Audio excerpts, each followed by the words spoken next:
Hi everybody, today I'll show you how to add YouTube channel manager. So let's begin. Alright, to add the YouTube channel manager, first of all what we have to do, we have to jump into our YouTube studio. So we have to click on the profile here, and from here what I need to do, I would need to click on YouTube studio. So now in the YouTube studio, what I have to do, I have to jump into the settings, and inside the settings you can see the option of permissions. So we have to click on that. And here you can see the two options. The first one is keep managing permissions in your brand account.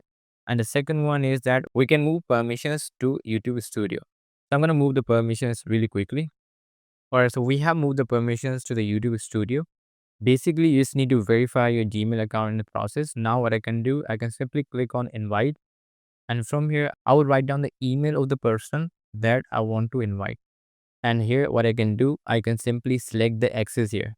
So since I want to add a manager, I can simply click on manager here and click on done. And now the invitation has been sent to the email of that particular person that you want to add as a manager. And now what you have to do, you just have to click on save. And this is how we can add a manager into our YouTube channel. So if you really find this video useful, hit the like button and subscribe to the channel.